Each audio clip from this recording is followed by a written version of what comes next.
Okay. Hey, everyone. How you doing? Excellent. You know, normally the audiences don't respond, which is fantastic. I can tell you've all had your coffee. It's brilliant. Thank you. Okay, well, it's wonderful to see all of you here today. We've got the freshest of the bunch, which is brilliant. We've got the first half of the day. And Laura told me that because this is the first session, it's got to go off with a bang, so absolutely no pressure there then. We have with us on stage today 5 absolutely amazing people. I've had the great privilege of talking to them over the last couple of weeks, understanding a bit about what they do. And if you don't walk out of this room inspired, you've clearly not been listening. So listen in. There will be definitely something you hear today that will make you feel like this world really is on the up and up. Now, I know what people say about my news organization. I've been hearing it. I've had to respond to it. But one of the things I love about the work we do at CNN is we actually do quite a lot of stories which are humanitarian stories. People always say to me, why is the news so bad? Why is it so negative? But there is a lot of great stuff happening in the world, and today you're going to hear about it. So without further ado, we will get into the conversation, but before we do, I do have a little bit of housekeeping stuff to talk to you about. This is Pigeonhole.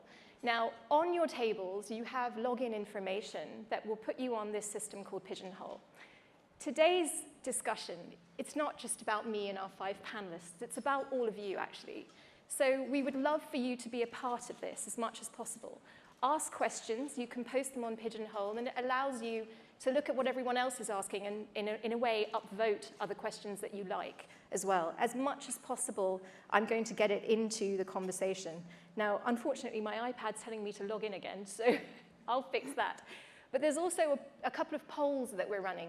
So those polls, you can look at the question, and you can tell us what you think the answer is, and later in the conversation, we will have a look at the polls, and you might be surprised by what you learn. Simran, if you can fix that, I'd be really grateful. But while I leave you with that to ponder, let's get into the conversation. Now, you all have your programs, so you know who we're speaking to today. But I want to do a quick run-through with our 5 panelists. I want to know from all of you, our dear panelists, what is it that motivates you? Why do you have that get up and go when you get out of bed in the morning to do what you do? We'll start down here with Noeleen. Very good morning, everyone. It's a real pleasure to be here, and big congratulations to the organizers. So why do I do what I do? Because I believe that each and every one of us can be co-creators to make the world a better place from wherever we are. So I happen to have the privilege and the power to make a difference from my position as Executive Director of the Women's Development Fund, and later as the Under-Secretary General of the United Nations, the first women to hold that position for the Regional Commission since its founding in 1947.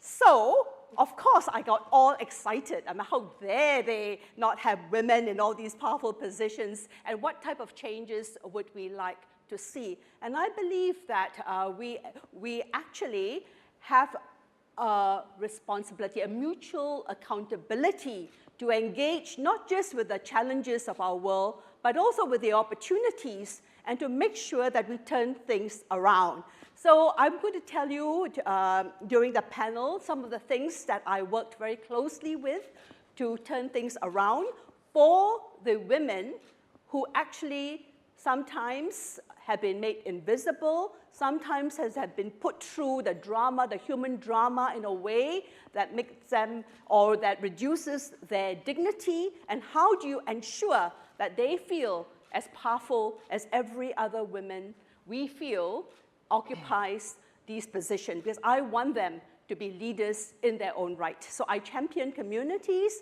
but also I make sure that I develop partnerships to make the change that is possible. Because of my position, I'm able to mobilize all the different sectors. So every one of us can actually make a difference. Yeah, it's amazing work that Noeleen does, and we're going to see some examples and hear about it a little bit later. So Shaun, close to home, you champion migrant communities in Singapore. Why? Well, firstly, to be the thorn among the roses, I am really honored to be here. So I've been running Project Chulia Street for the last 2 years, and been able to impact about 35,000 migrant workers in the construction sector, What inspires me is my firm belief that in order for Singapore's economy to be sustainable, we depend on migrant workers. Because like me as a Singaporean, half American, I'm not going to be the one building my roads or paving my roads and building the buildings. So if we're not going to be those that do the manual labor, Singapore's economy depends on them. And this is what inspires me, that we must treat our migrant workers better, and we must give them good quality lives and look for their futures, that beyond Singapore, wherever they go to, they can have a fulfilling life and their career progression can grow. Thank you, Shaun. On to Anne here, who I can tell you flew in from Washington, landed at about, 12:30, just after midnight. So you've got to have some get up and go and believe in what you do if you're prepared to do that. Thank you so much, and thank you for having me here this morning. It's a pleasure to be here, despite maybe some jet lag. What inspires me to get up in the morning? So I work for OPIC, which is the Overseas Private Investment Corporation, the U.S. Development Finance Institution. And what inspires me is the work that we're doing all over the world. We have active projects in 90 countries around the world, supporting everything from large infrastructure to energy, to water and sanitation, agriculture, microfinance, pretty much everything in between there if I left anything out. And so what's truly inspiring is being able to travel and visit our projects and see the work that we're doing around the world that's having positive development impacts. Particularly in my role, I support our Women's Economic Empowerment Program, which is called 2X, that aims to mobilize $1 billion globally for women around the world. So that's really what gets me going in the morning. I'm really excited to be here and share more with it about you later on. Okay, I hope they gave you lots of, empowering beverages on the plane. Nirmala, now, as I have done my research about you, every other person I speak to says, oh yes, I know Nirmala Rao, I know Nirmala Rao. You're very well known for what you do, and you've been a very accomplished academic based in the UK at one stage, but now you're Vice Chancellor at the Asian University for Women. Why do we need an Asian University for Women? Thank you, Manisha. First of all, can I just thank the sponsors of this event and the organizers to give us the opportunity to talk to you about the Asian University for Women. And as our discussion this morning progresses, you'll see for yourself as to what prompted me to leave the UK to come to Chittagong in Bangladesh to lead this university. It was a moment of great pride when I was asked to lead this university. I know our founder is here, very noble, very humble, and wouldn't want to be identified very easily, but it was enough for me to make a visit in 2011 to see the university for myself. And although it took me 4 to 5 years to make up my mind, that was entirely personal and professional.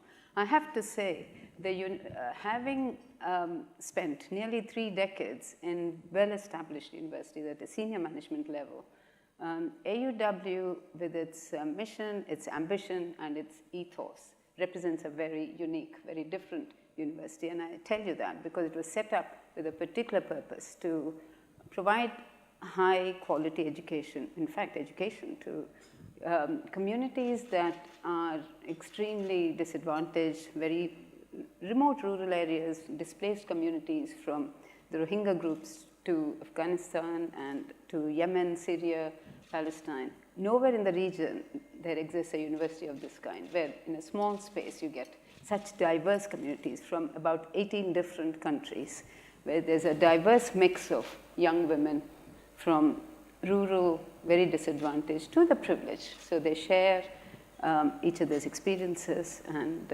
it's an amazing place. It's a very unique place. I'm sure it must be very inspiring for you every single day. Every morning. Challenges, but extremely rewarding and very inspiring. And Heidi, I think a lot of people here in the audience can relate to you. You're based here in Singapore with Standard Chartered, and you work in the finance industry, but you're doing so much beyond just banking. So I think that when you listen to the examples that have been given and you think about inspiration and where it comes from, I go way back to when I was raised and how I was raised, and that I was taught that there was no difference. I was very lucky to be in a family where there was no difference between men and women. As I went through and was educated and started to work in different environments, I started to see environments that were different and not reflective of that. And I also felt that I became a beneficiary of people that would step in either sponsoring me or mentoring me to help me understand, how to navigate the space.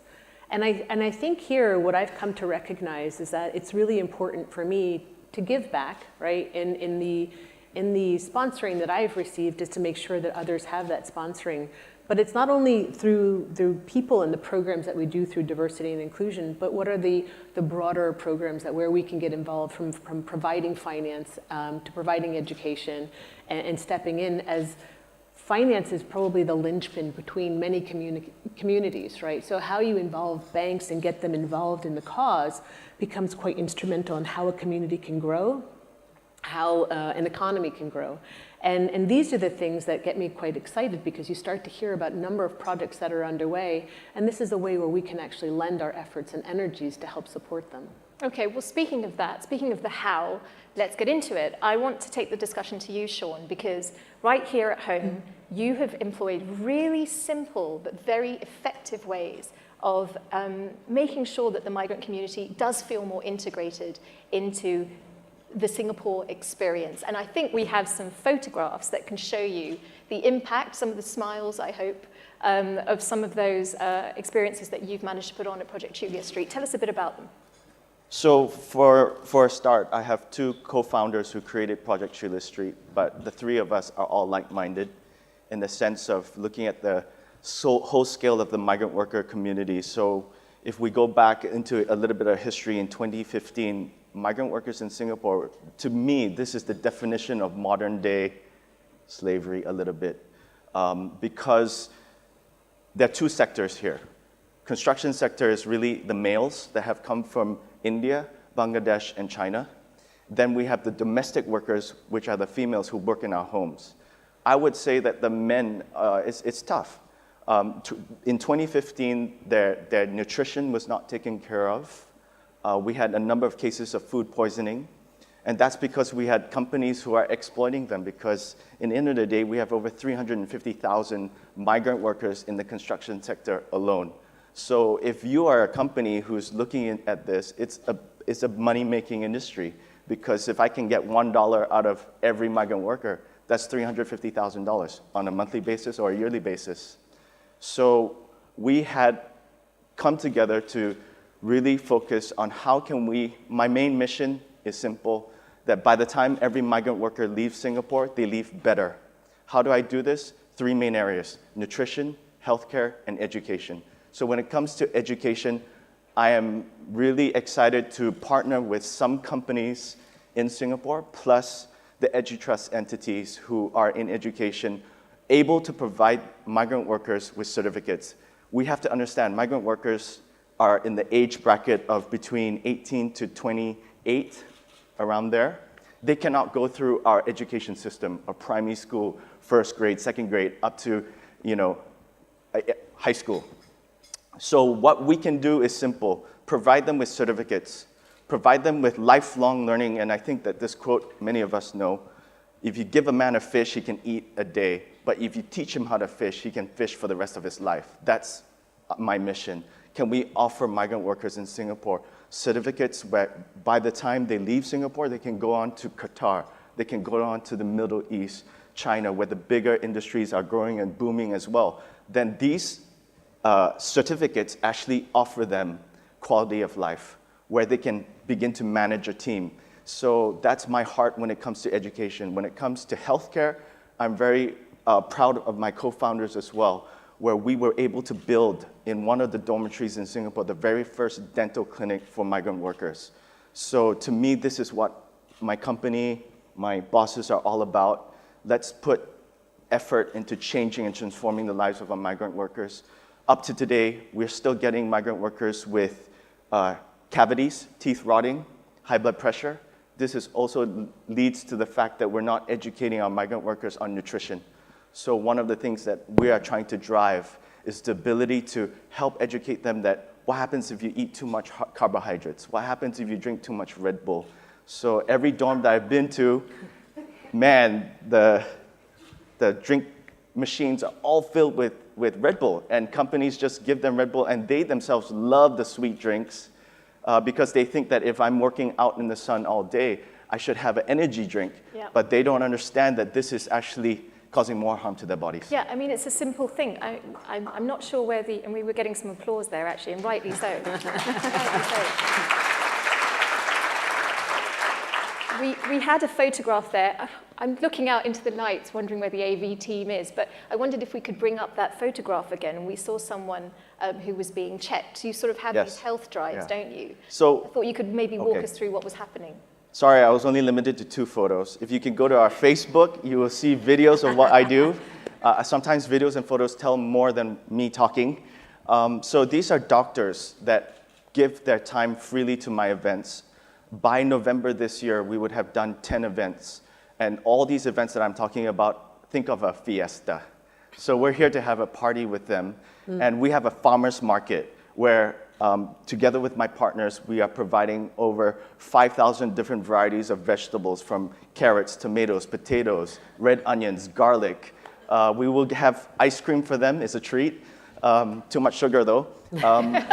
But we also have free medical services, which is we will get doctors and dentists and nurses who give of their time, and they're going through health screenings. We are picking up cases of diabetes of kids who are 17 and 18 to 25. So this year alone, 1 case. So the work I'm doing, it's a lot of effort for me. I'm still a one-man show running this, but it's exciting to see because I'm recognizing that our fiestas are picking up cases, but on top of it, we are getting so many companies coming together, Singaporeans, the community, and students coming to collaborate. And to me, this is the power of multiplication.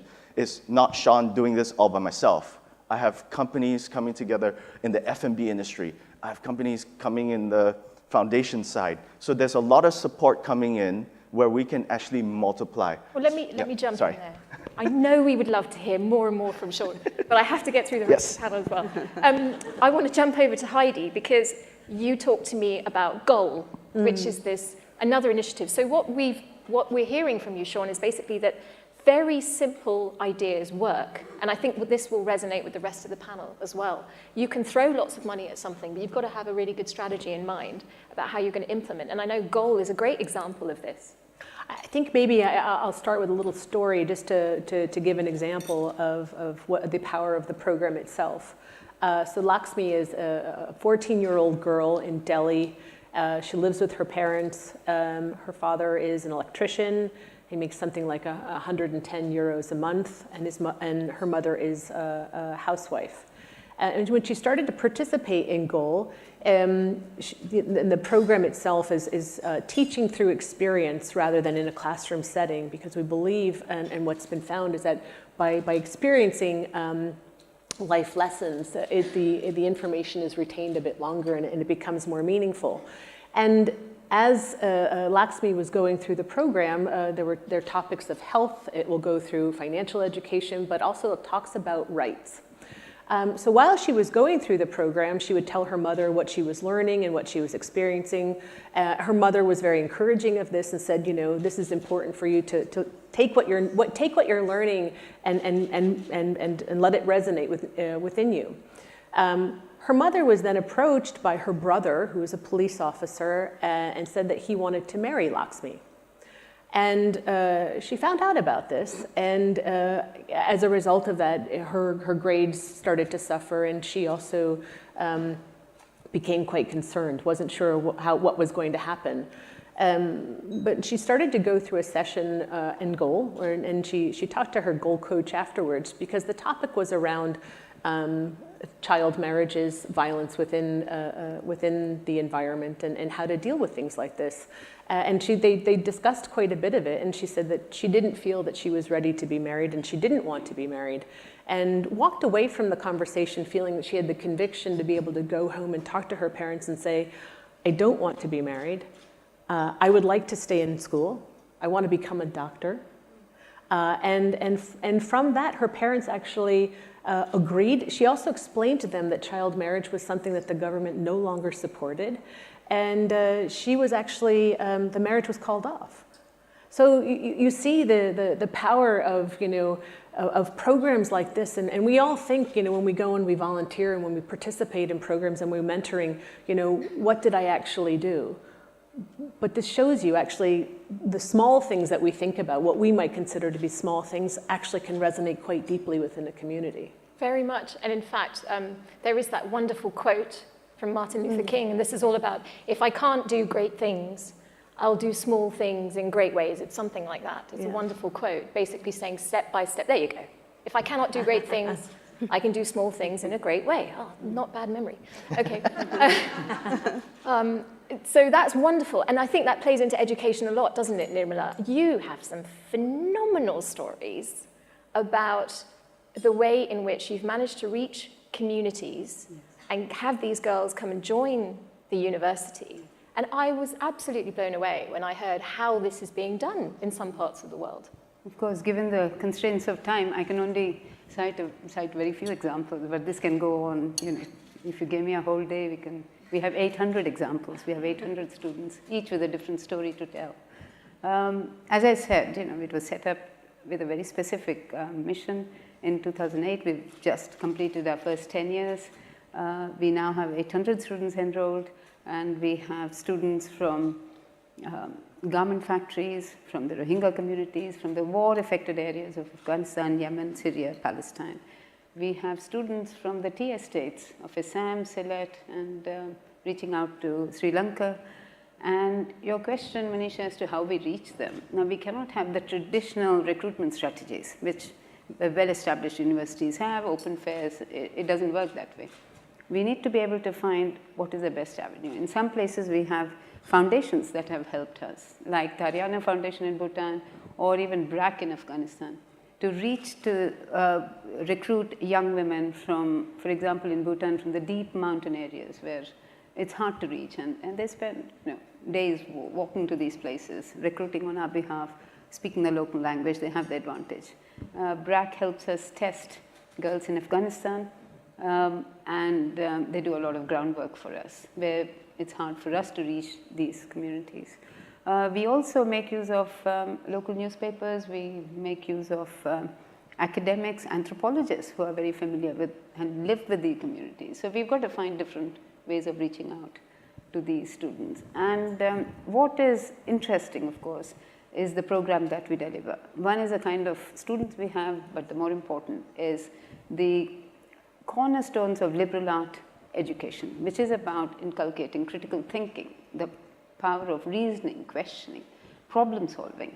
These, we believe, are very important attributes of empathy, of courage, of outrage at injustice. We test them on these qualities, we build these qualities while they are with us to make them future leaders. We believe these attributes are more important than simply taking a degree or scoring well in maths or English. So our students come with very limited English, majority of them. They are first in the family to go to universities. Majority of them are on scholarships. They cannot afford fees, but slowly we are moving towards creating greater diversity of bringing in the more privileged communities who are able to pay the fees, and they sit alongside, live alongside those communities that But you, I know that you have examples of young women who have, I think it was the girl in Cambodia. Yes. Perhaps you could share that. So this is a wonderful story. It is a very lovely story where, of course, she knew no English. She went to a local shop. She found this leaflet, which was, she was very attracted by the beautiful pictures. We must say we do have very good catalogs and very attractive photos of young women working together. And she found one of these leaflets. She was very inspired by it. She took it home. She got this dictionary to translate English to a language. She spent all night translating every word of that leaflet. And she came to know what AUW was. And she applied, she took the test, and she got admitted. And she studied with us and has now gone back to Cambodia and set up her own enterprise, inspiring other young women to follow her example. We have very many examples. The other, I just saying Manisha this morning, is a very inspiring story of a young woman from the deep tribal area of central India, Jharkhand, which is a Naxalite-dominated area, very hard, no schools for many, many years. She was helping her parents run a tea stall, picked up a bit of English, when the time came at the age of 11 or 12, she managed to go to a school which is quite far away from her home. She heard about AUW from one of her teachers, and she applied. And she studied with us for 4 years, and then on her own initiative applied for a scholarship to Oxford, where she spent a year and a half doing her master's in environmental sciences, and what more. She's come back to India, got a fantastic job as a senior research fellow at IIT Bombay, which is a creme de la creme, very difficult to get. And now she's been offered a PhD both at IIT and I think at Stanford. And we have, I must say with great pride, our first PhD student who's just graduated in the sciences from South Korea. And we have 2 coming out, both in sciences, from Stanford this year, both with a PhD and...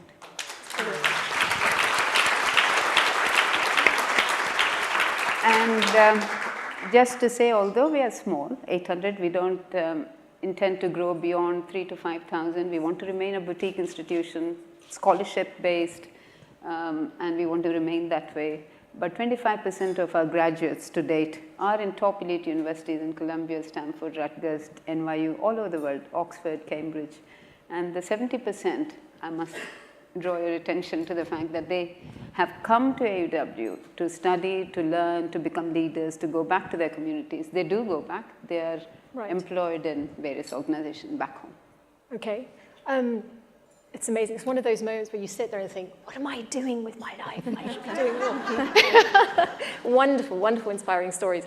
We still have yet to hear the how from Anne and also Noeleen, and time is ticking. So, Anne, you must travel all over the world, and you have been involved in some remarkable projects which are really pushing the boundaries of what we can do by linking up private investment in the US to places which are just so far and wide. You're exactly right. I have traveled a lot, and I've gotten to see a lot of the impacts of our projects. That very inspiring story just kind of brings me to one specific example of a project in India. We do a lot at OPIC with financial institutions where we work with a local institution on the ground to provide capital that then is on lent. And a lot of that goes to women, and through our 2X program, we're trying to encourage more of that to go to women. And in this particular institution in India, we provided a $100 million loan, and this institution is really doing innovative work. They're using biometric-based technology, so like a thumbprint, so that women can make cashless transactions. A lot of it is microfinance. In addition to the biometrics, they're also using Kirana stores, which are like local shops, as a cashless transaction point. So instead of a woman having to walk a long distance to go to a bank branch to make a transaction, she can go to the local Kirana store in her village or the village next to hers to make her transaction. And something just inspiring, we're talking about communities. I had the opportunity to participate in a group lending meeting. A lot of microfinance uses group lending where women guarantee each other's loans. And before the meeting started, before any transactions took place, the meeting opened with a pledge that all of the women said. I don't know exactly what they were saying because I didn't understand the language, but it was about support, and you could really just feel the sense of community among these women, these entrepreneurs that are working so hard to help provide for their families, send their children to school, have better health care for their families. So that's one example that is particularly inspiring to me that I saw earlier this year. But that's so important, isn't it, in championing communities, is to have trailblazers, people who go out, who achieve something great, and then they support their fellow women folk or the men folk or whoever it is in the community, and someone who's been a trailblazer is sitting right there. I mean, all of them are, but Noeleen, I felt I wanted to applaud earlier. It's been an amazing career in the global the global political elite. Can we bring up a photo? This was from some years back of Noeleen, and it's the black and white photo. It's not supposed to, suggest how many years back it was, but there you go. Do you want to tell us what's going on here? Yeah, all right. Before I come to this photo, let me start with a story of what I did the moment I got into the UN. Because in a sense, it was an opportunity to link the global to the local. And the first thing I did was, because we were supporting women in the panchayat system, and those who know what the panchayat system is a political change in India that allowed the untouchable women or the tribal women to get onto the table so that they can actually have a voice and they can shape what is happening in their community. And what we did was to train them to follow the budget. So whenever somebody says we are investing in your community, we are putting in all the pipes and the education, the women would ask, where is it going and how much of it has leaked out and so on. So I decided to bring one of the women from the panchayat system to meet the Secretary General in an awards ceremony in New York. That was the first thing I did. So this little wonderful girl, a young woman, she went to try to get a visa and her passport. And the village chief said, are you crazy? She said, I'm invited to New York by the Secretary General of the United Nations. And they replied, how would he even know that you exist? So anyway, I had to intervene, got her the passport, got her the visa, and she came. Believe you me, she was such a hit in the ECOSOC, this is the Economic and Social Council. When she went back, I think all the villagers just celebrated her as a heroine. So that was a good way of bringing the local with the global and to use the power of the global to effect change at the local. So let me come to this picture. So this was at the Fourth World Conference on Women in Beijing in 1995. And one of the things that we tried to do was to take what was working at the local level and to scale it up and to get it mainstream. And the thing that we did here was to launch the Microfinance Summit and the whole microfinance movement. So just throw your mind back. This was 25 years ago. And the good examples came from the Grameen Bank, from Bangladesh. It came, and where's the picture is gone off. But if you see that picture, the women sitting next to me, besides somebody whom you all know, but I'm going to talk about the women next to her. And this is Elabat. So she was actually investing in women who were micro-entrepreneurs and then getting them organized, but they needed finance. And so we started this campaign, and next to me is a name called Mohammed Yunus. You can see him there. But all of us came together, and of course, we invited, at that time, the First Lady of the US to launch this. And this was where actually that phrase, women's rights are human rights, it was at this meeting where she was known for. But the idea was to actually break the constraints by putting assets, finance in the hands of women, start off a global campaign from what was working locally, and then to use that to bring in the private sector. And today, I must say that microfinance is something that is almost mainstream, and most of the financial sector would actually use it, right? I'm not sure whether there will be another picture, but I also wanted to share with you some of the work that we have been doing, or I've been focusing on, because when I came into this role, it was a bit unfortunate, but it was at the time of some of the worst genocides, right? And so there was Rwanda, there was Bosnia, and then eventually there was the fall of the Taliban in Afghanistan. And one of the first things I did in Afghanistan, and this is a picture of her in a refugee camp there, was to actually mobilize the women in most of the remote districts in order to bring them together into what I was investing in. And these were the women's centers where women were brought back together because they were pushed out. There was so much violence. They were pushed out into isolation. So in these women's centers, we rebuilt the bonds of community, the bonds of partnership, but we also trained them to have a much stronger voice in computers, in education. And one of the things that these women said to me when I asked them, what's so important to you? And they said, We do not know when we were born. We have no registration of when we were born. We can't write our name. We want a different future for our daughters. So I decided that one of the things that we were going to do was to change the politics of Afghanistan, which was a big deal, very, very big, and so on. But we prepared the women through these centers to participate in what was at that time called the Royal Julga. And this was the grand assembly of mainly men. And we managed to train 100 women leaders who are using these centers to come in. And the whole thing there was to change the constitution of the country so that women will get equal rights as equal citizens. And that was indeed what happened. There was a total change in the Afghan constitution. Of course, it's not going to be easy. It doesn't mean that just because you change the constitution, the transition is going to be easy. It is every step of the way there are challenges. But what actually inspired me was what we did in Rwanda. That's how I know that things can happen, because when we changed the law to put property rights and equal rights of ownership to property and land, women went back to the field and generated the whole agricultural sector.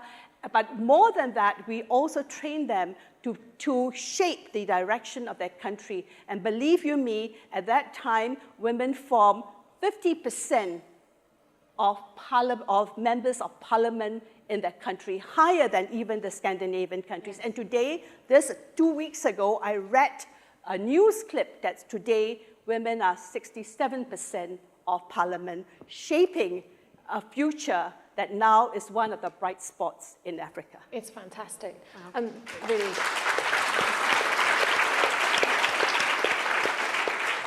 And in fact, if any of you ever look at the World Economic Forum's Gender Gap Report, the Gender Equality Report, Rwanda is in the top 10, which is amazing. And it is for all of these reasons that it's in the top 10. Yeah. So it's excellent. I won't tell you where Singapore is. You'll be surprised, actually. And even the likes of Japan, quite low down. So that we need to still think about a lot of even developed economies where there has to be a shift change. I didn't lie, I promise. We were meant to get you involved in the conversation. I hope Simran has fixed all the tech for me, and I won't be booted out of the system. But let's see if we can get a couple of your questions in. Okay, so haven't asked many questions, have you? I guess you're so enraptured by the conversation. Let's take this question. It is important to bring change, but I also think that it starts at home on how we raise our own children. This is a great point. Mentalities are difficult to change, so how can we collectively change that? Do you know what I'm going to do? I'm going to start at the end and work my way up. Heidi. Well, I think I couldn't agree more, because I do think the environment that you're raised in will definitely define who you are, or at least it starts to. And from there, you have the opportunity to get shaped, further and further as you go. But because we all resonate so deeply with, where we're born, our parents, our families, it will very much influence, right, how we think about life going forward. And part of what we do with Goal is also thinking about, it's why we capture girls at the ages of 12 to 19, thinking about these are critical periods still. I mean, it's a little bit later in life, but if you do capture them a bit earlier, you do have the opportunity. And in the example I gave, that actually influenced the family, right, in terms of educating and letting them know how government policies have changed, right? And that, I think, is an important part of integrating that. But this is the work ahead. Yeah, definitely.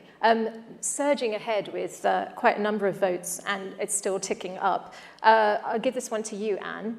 How do you see technology helping women grow globally? How can social media help women positively and not shaming them, as we've seen in recent years? And of course, we've seen a lot of what we can call, I think it was the Guardian newspaper that coined the phrase #activism. Good question. Well, I think the first part of the question about technology, I'll go back to the example that I gave about the institution in India using the biometric-based technology. And mobile banking in general, we're seeing that more and more in emerging markets as an easier, more efficient, safer way for men and women to make financial transactions. I think that we've seen that digital finance is a new frontier market. There are a lot of new innovative technologies that we're seeing in different institutions. As far as social media, I think it's a great way for communities to connect when we're talking about women entrepreneurs who are trying to promote their businesses, or even men, any entrepreneur who's trying to promote their business. I know that a lot of companies that we invest in, that they are particularly too small to have a website that's fully functional and paying an IT team that's keeping it up to speed, and they're using social media to get the message out about what they're doing, who they are, what they offer. That's excellent stuff. It doesn't have the most votes, but I have to ask this question because I think you've got a few supporters in the audience. Shaun, does Project Chulia Street take volunteers to support you? Yes, we do. We heavily depend on volunteers. So the work that we do, in order for us to survive, we really depend on volunteers. So we've had about 250 volunteers at our last event, and they are the hands and feet to actually appreciate the migrant workers. So we don't want to break the barriers where we treat migrant workers like prisons. And so we are all about inclusivity with the migrant workers and getting volunteers to give back. I would have to say I do want to protect our women and children at our events. So we are very careful with interactions with men as well in these events. So we always have like a buddy system. Yeah. That's brilliant. I think, I don't know, are you going to have a sign-up sheet or something in the foyer? You might need to have one, I think. Sign-up sheets happen at our next event on the 25th of November. So we will do it online, so there's no favoritism here. Yeah. And if we don't see 300 sign-ups, then we'll know that we need to get on board. I'm going to very quickly tell you the result of the poll that we ran. So this was the question that we put out to all of you, and maybe the panel's hearing about it for the first time as well. In 2017, the World Bank warned of a learning crisis in global education. What exactly is this in reference to, was the question that was posed. And in fact, more than 50% of you got it right in terms of what they were pointing to. 42.8% of you said it was the underprivileged financially not able to go to school. None of you said it was about the government's failing to sufficiently fund education. In fact, it is that schools are failing to educate them to succeed in life. And I think that as we have, sadly, only 6.5 minutes left, this is a great point for us to conclude on, because I think at the end of the day, when you're going out there and you're championing communities and you're trying to make a difference, the initial premise of this whole panel discussion was couched in, the fourth industrial revolution and all of the change and the transition, that point that we're at on a global scale. But actually, we haven't mentioned technology too much.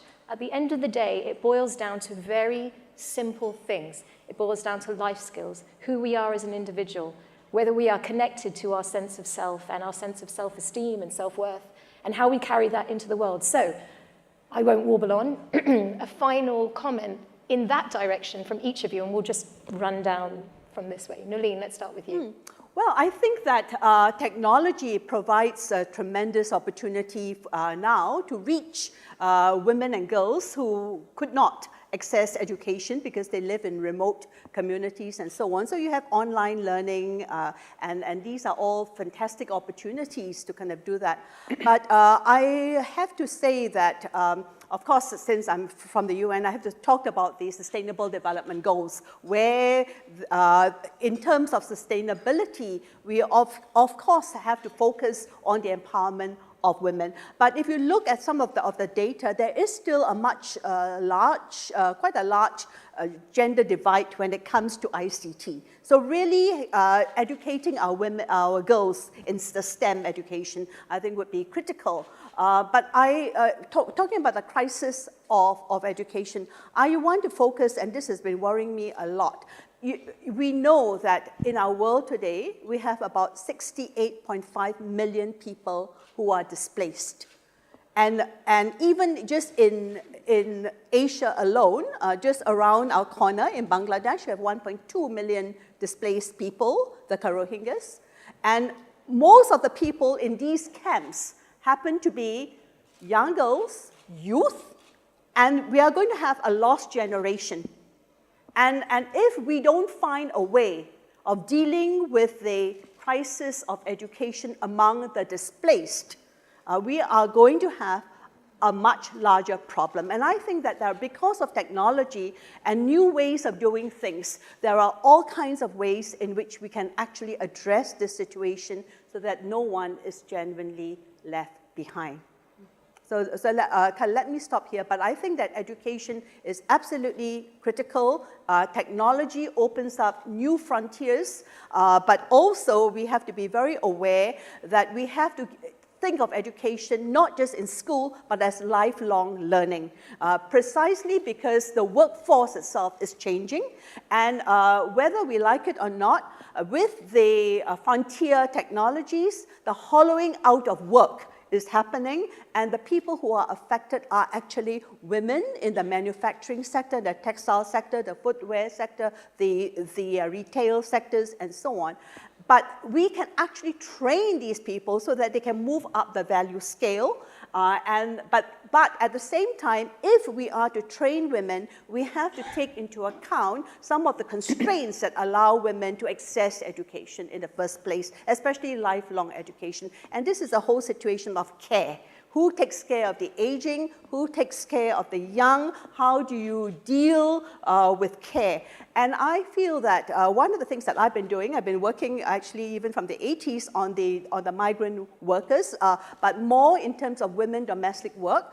And here for a very long time, domestic work and household help and care work was seen as something that was instinctive to women. We have to professionalize it, and I quickly turned it around to say that care work is not instinctive. Care work belongs to the care economy, and it can be professionalized in such a way that we can give better care, but the people who receive care can also benefit if we can do that. So education throughout, but I would like to broaden this idea of what education means, and also changing mindsets, because from instinctive care work to a care economy and to the care sector that employs people, that require a major mindset change, not just among the people, but in the policymakers and those financing it. So education is not just for women and girls, it's also for policymakers. I'm sure we're going to hear that resonate with Nirmala in just a moment, but as we go down the line, Shaun? I think two things came to mind. The entitlement generation, and my mom's actually from Hawaii. I was just there taking care of our family property there, and I got a shock. Top schools, Punahou, teachers are actually having to write notes for the kids, and there's no homework anymore, and we can't slap our children anymore, you know. I was slapped big time by my mom. So I mean, I just hope that we're not entitling our children to the point that we're just spoon-feeding them, that they can't take risks in the future. One thing I want to share about this room is something that Manisha said, that there are 5 of us and we're like a palm, and we're here to collaborate. I think that that's what I'm about, that's what we should be about. In this room, I'm made up of so many individuals, powerful women from different sectors. Let's come together. Let's synchronize our efforts in giving. I mean, we can go to Rwanda, but if we don't synchronize our efforts, that means we're just isolating our giving. We should not isolate giving, but we should collaborate. Yeah, and that's something, Anne, you've seen so much of, this collaboration. You connect dots every day. Absolutely. As far as education technology is concerned, I think everybody in this room can agree that education is important, technology is important. One thing that I would say on the margins of this is that we need to make sure that we have mentors throughout the education system that are encouraging women and girls to get into new sectors that are particularly usually dominated by men. Venture capital, energy, infrastructure, because the only way to move more women towards the top is to have a pipeline of women that are moving through the system. So as it relates to that, and then on your other point about collaboration, OPIC is collaborating with private sector partners to find new innovative ways to solve some of the world's most challenging critical development issues. And one thing that we're very excited about is at the G7 earlier this year, we announced the 2X Challenge with leadership from the UK, Canada, and the US for the development finance institutions of the G7 countries to mobilize $3 billion for women around the world by 2020. This is the first time that these development finance institutions have come together to collaborate on one thing. And so we're really excited about this to see where this is going to help more women around the world.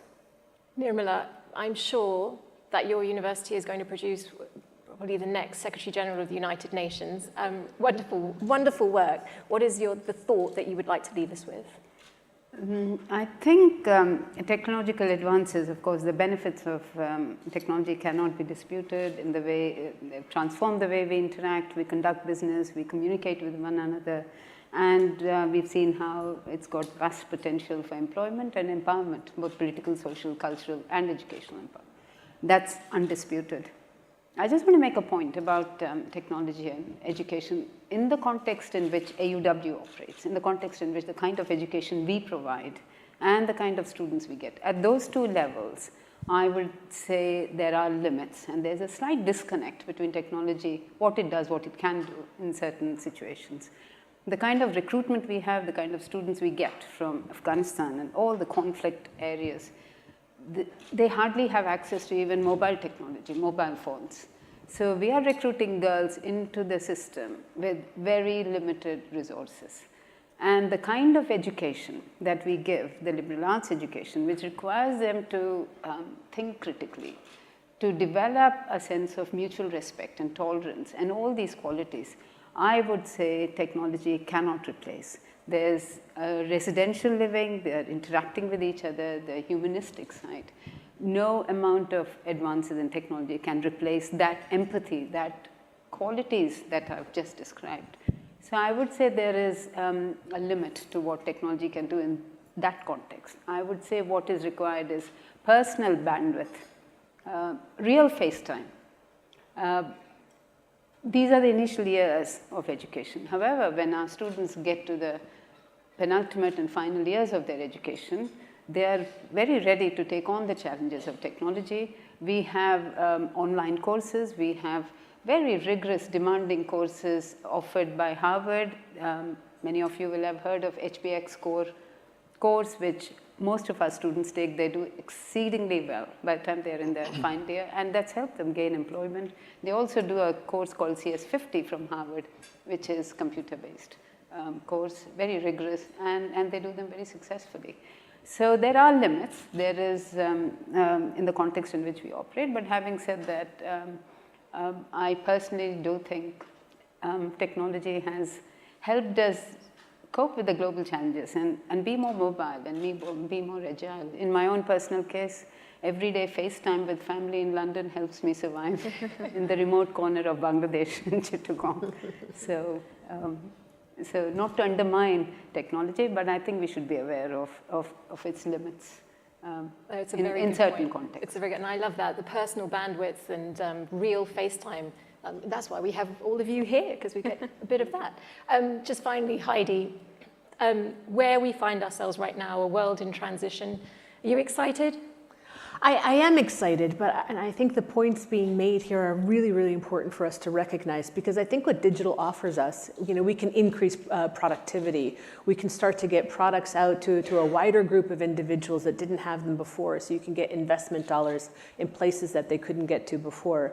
You can make faster decisions about getting the money there. You can start to help reduce corruption. However, if you don't, it depends on who has the technology. So if the technology is not reaching the individuals who need it, and there's some interesting studies that Women's World Banking has done also taking a look at this, saying that, in fact, we're actually creating more exclusion through technology today than actually inclusion. And I think it's really incumbent on all of us to make sure that we don't let that happen, because that's moving exactly in the opposite direction of what we're looking to achieve. Okay, your timing is absolutely perfect. Thank you. It just leaves it to me to thank all of you for listening so intently. Are you uplifted? Are you inspired? That wasn't very enthusiastic. Not very. They really are 5 remarkable individuals doing absolutely fantastic work, and we're so grateful and thankful that you took the time out to join all of us today. And thank you all of you for your questions as well. They were absolutely brilliant questions. I'm just sorry that I wasn't on top of the tech, which is fairly ironic given what we were talking about. Thank you once again to the Milken Institute as well for allowing us the platform. It's been wonderful working with Milken, and we're huge supporters of the work that they're doing. Thank you, everybody.